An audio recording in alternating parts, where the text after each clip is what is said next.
Hi, Terry. Welcome to the show. Hi, John. How are you? Happy to be here. Good. Now, we're going to be talking about one book that you've written. You've told me a bit about it already. But before we do that, tell us a little bit about yourself, who you are, and what made you write this book. I am a fantasy writer. That's kind of the place I live. But I'm also a high school teacher. I teach English at a high school. I do 10th grade journalism. I have kind of a winding path that got me here. I've worked in broadcast journalism. I've worked in politics. I've worked, in food. I've done a bunch of different stuff. And writing has kind of been the thing that I've been able to do consistently. And this is sort of like the path that I've kind of like carved for myself now. Hmm. Cool. So now let's talk about that book. What's the title of it and what's it about? Yeah, the book is called Tyranny of the Fae. It's a collection of short stories all set in the same fantasy universe.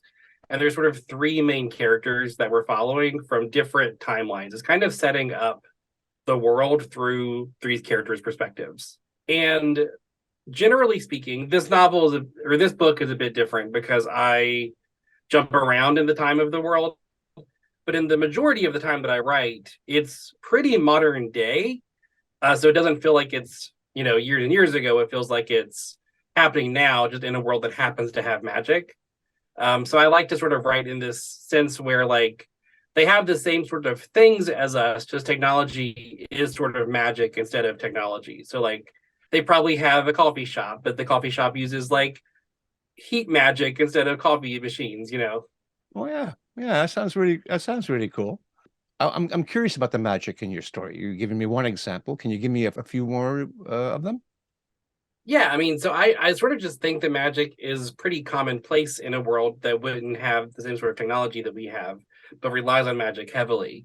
So, like their train is propelled by magic, like it's sort of like a kinetic spell that would move it forward. The elevators would be lifted by magic. Whenever they cook, there's like a portal to a fire dimension that opens up slightly whenever it needs to be kind of hot, and it widens if it needs to be hotter, that kind of thing. Like basically everything in that world is uses magic to do it. And I mean, much of the magic would be pretty, like I said, it'd be pretty commonplace. So like appliances wouldn't be a thing that a magic user would necessarily have to be. It could be some normal person that doesn't necessarily cast spells on the regular, but they bought this appliance and it is part of their house, and they just flip a switch and it works. I see. I see. Well, some people may think electricity is a magic. Hundreds of Yeah. years ago, that would seem that way, wouldn't it? Well, I can tell you, I don't know anything about my car, but I drive it every day. Right, exactly. I don't even know how any of this stuff works. Yes, it's kind of magic, isn't it? Well, that's really fascinating. This is not this world. It's another world that you created. Is that correct? Correct. Yeah. What's the name of Well, I that world? mean, so yes and no. So Oh, I write very allegorically. okay, good. So there's one in this, which I feel like is sort of the point of fantasy and sci-fi, right? You can sort of do a bit of a social commentary without it being as overt, because it's like, oh, this is a fantasy world. It's not our world. But like I try to be a bit more overt about it. The main country I write in is called Anglichell, and it is sort of my America allegory. The idea, and this is set up in the book, like this book kind of sets up all of this background. But essentially, the elves in the Fey realm were having what I'm calling a magical energy crisis, a bit of a play on what we're experiencing now.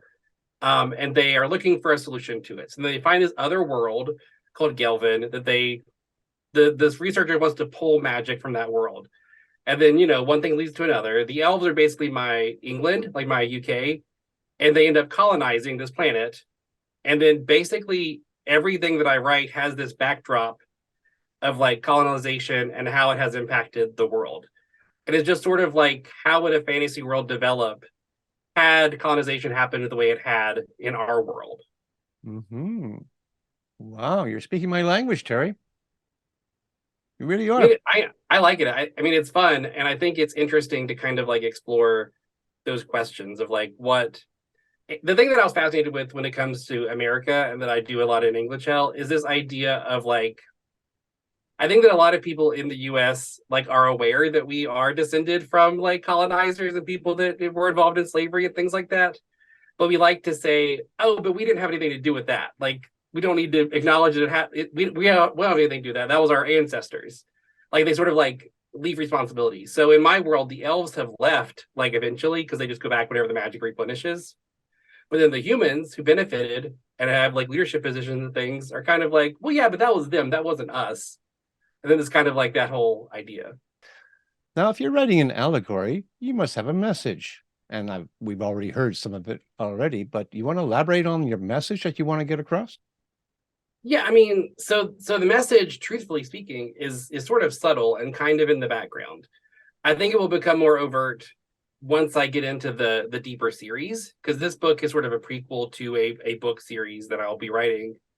And basically, the message I want to tell is I think that a lot of people, especially in the US, but probably a lot of Western cultures in general, are aware of this sort of like institutional oppression that exists, but also don't feel like they have any need to acknowledge it or do anything to like make it lessen. So I want to be pretty overt about that because I feel like a lot of people that are drawn to like fantasy, superhero things, that kind of stuff, they a lot of those people are also those people that deny the existence of institutional oppression. So I feel like if we can write it in a way that is more overt, because a lot of fantasy and sci-fi writes about this, right? But it's usually more subtle or it's more um like it's more fantasy, like it feels more something you could deny that it's not an allegory. I want to be very, very overt about it so that they can maybe see it and then maybe start to understand concepts from our world a little bit better. Is there any political or religious overtones to what you write? There is some element of it, like in the lore of the world. There's 8 separate gods, and they each are different disciplines of magic, and like you have to have like you tap into a different discipline, and then the gods have these chosen ones, and that all is introduced like after this book. Mhm. But yeah, like there's a pretty clear system of like gods and magic and stuff, but I don't really delve into it much in this Okay. book. Now, the way you write, is it, shall we say, family friendly, or can you read it to kids without, what kind of language do you use in your I would say it would be appropriate for most like high schoolers. okay. I think it would likely be appropriate for many middle schoolers, but I'm not going to make that call for Mhm. parents. But Yeah. I think that for high schoolers, it is probably pretty appropriate. There's a bit of language here and there, but I feel like it's just sort of like to emphasize certain moments. It's not throughout. I think this would probably be like a pretty PG-13 rated movie if it were a movie. There's very very little like sexual stuff. So I would say probably like a high school age would be appropriate to read this. Cool. Yeah. Do you touch at all on the LGBTQ community within your stories? That's most of what I touch on. Yeah. Oh, good. Well, let's Basic. talk about that. Yeah. So all of my main characters, like I said, there's 3. They all experience some form of same-sex relationships throughout the course of the book. Because I identify as a queer person. I'm bisexual, and I just want to read more things and see more things that have queer people in them because like I feel like those are stories that haven't been told as much, and it just gives me a new angle to approach fantasy. So whenever I feel like whenever a lot of writers write anything, they think, is there some reason to make this character queer, like as gay or trans or whatever? And I try to approach it from this perspective of, is there a reason to make them straight or cisgendered or whatever? And oftentimes there's not a good reason to. So all of my characters are queer. All the main characters are in lesbian relationships throughout the book. One of them is pretty overtly bisexual. There's a lot of like double, you see attraction to different kinds of people Yeah. from a perspective.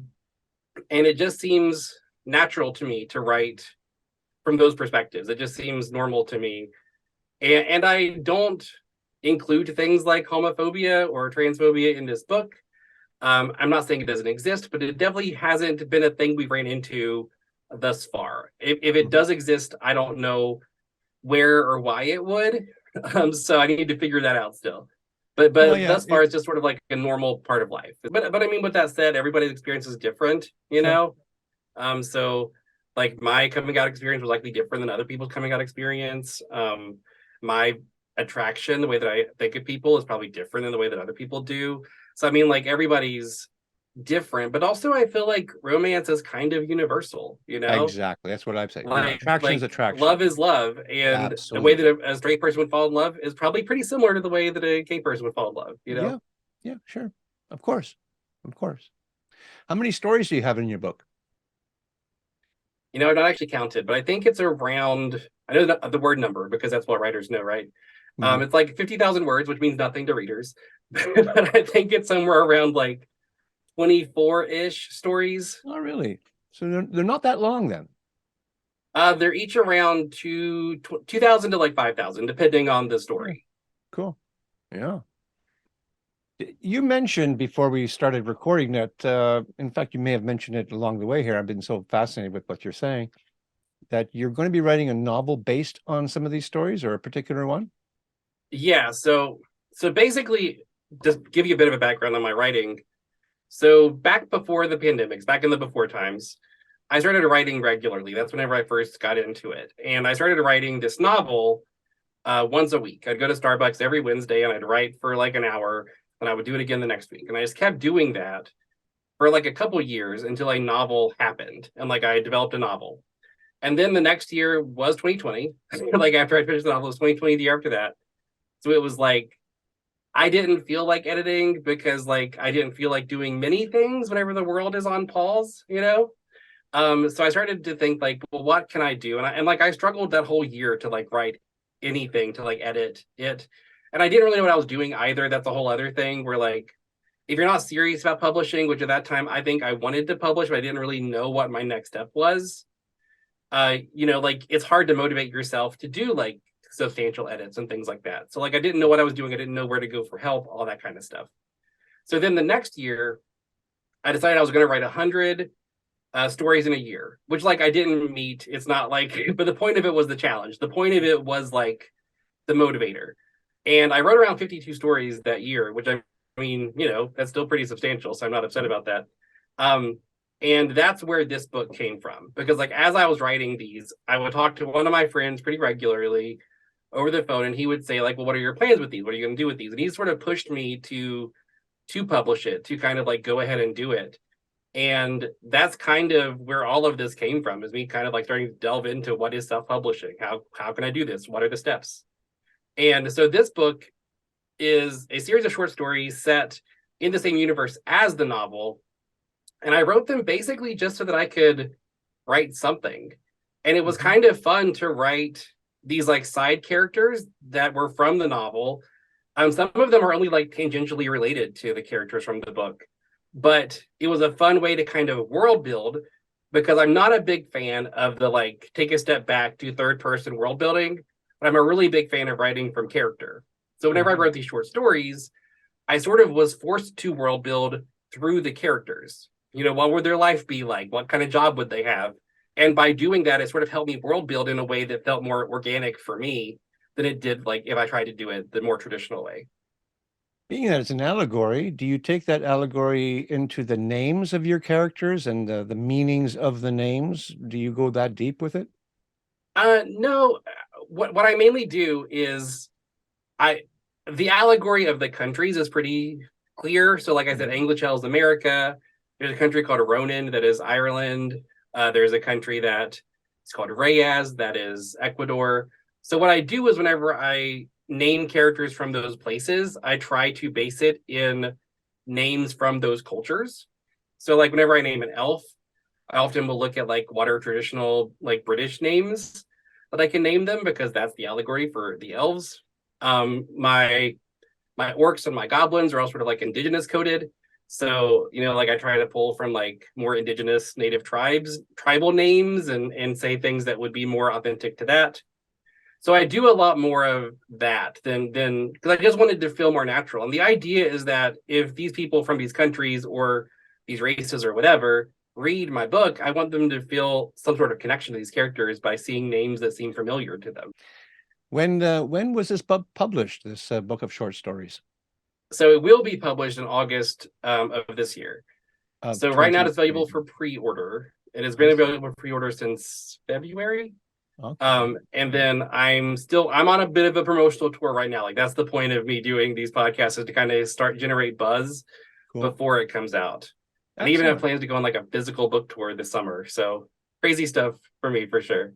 Very good. Very good. I guess you get the summer off being a teacher. I know that you do have work to do as a teacher. I've known teachers that work. They don't get the whole summer off, but at least you get some of it off to do some of this work then.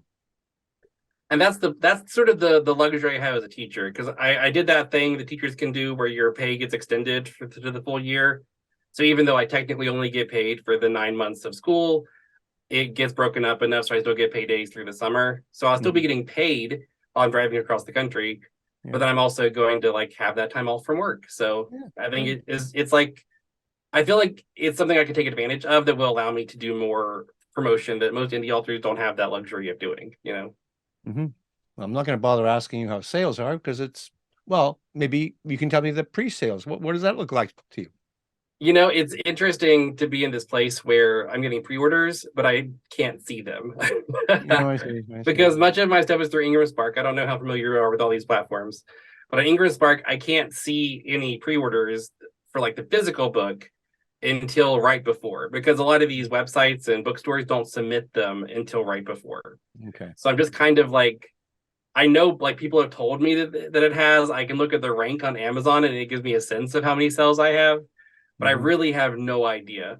Okay. And it sort of feels like I'm going on faith. Like every promotional thing I'm doing is kind of like, well, I hope that this helps. And I really don't know until, we get there. I have some ebook pre-orders, but honestly, I've not pushed pre-orders that much, Mm. just because I've been I have more of a strategy for like physical stuff, for like the hardcover and things like that, which isn't Mm. ultimately how I want to make money. But I feel like if people see the book in a bookstore, it lends it credibility, which then may lead them to buy it as an ebook or whatever. Okay. All right. Now you're going on this publicity tour. What kind of things are you going to be doing? Yeah, so the main thing I'm doing, and this is just sort of like insight for any other authors that may be listening. The main thing I'm doing is going to independent bookstores because I printed out um I have like 15,000 bookmarks that have like information about the pre-order of the book on it. I'm going to give 200 to every bookstore I stop at. I'm planning to stop at like 70-ish. I have like enough for like 75 bookstores. So I want Wow. to give those to like independent bookstores all across the country for them to then give away to their patrons. And the idea there is like, if I get like a 1 in 10, then that's, a couple orders per store.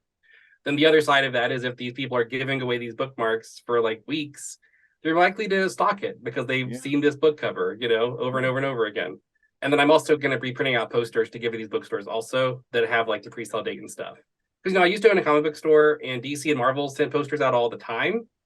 It was just like a thing they did, and I appreciate it as a comic shop owner because it's like, here's a cool poster of a thing that's coming out soon that I can put on the wall. Then it makes people excited for things. So I'm just sort of hoping that bookstores will be up for that as well. And I'm aware that a lot of this stuff is like unusual. Like a lot of this stuff isn't really fitting what bookstores tend to do. So it's going to be very weird for me to like ask them things like putting up posters. But I think that it's maybe like not a bad strategy because it'll be kind of outside the box. Yeah. Yeah. Sounds reasonable. Did you organize all of that, the printing, or did you have a company working for you, or how does that work? Yeah, so I found a printing company online, and I had them because I've had them print various things. So I have like stickers, I have shirts, I have a few different kind of merch items, and a lot of them my merch on my website because I do have like t-shirts that I sell. That is all print on demand. Those things that I'm not paying for up front. It's things that get paid as people order them.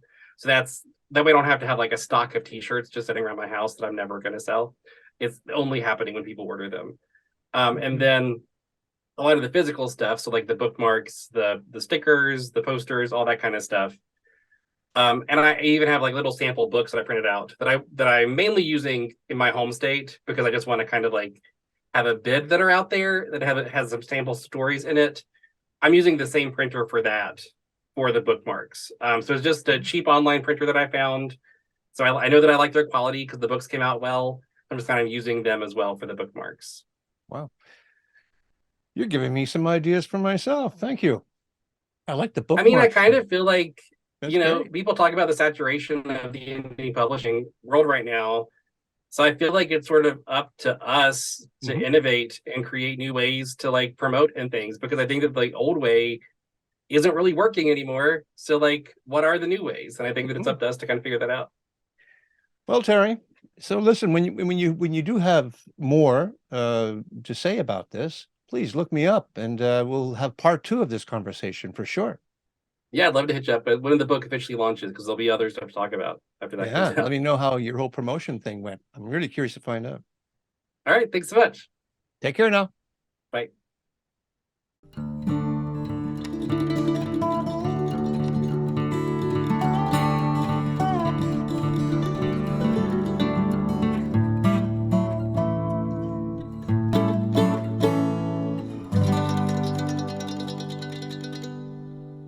And that's our show for today. If you like what I do here on Tell Me About Your Book, then please hit the like button and subscribe. And don't forget to ring that bell for future notifications. And if you are a self-published author, I would really like to speak with you. Until such time, keep on writing and be kind to one another.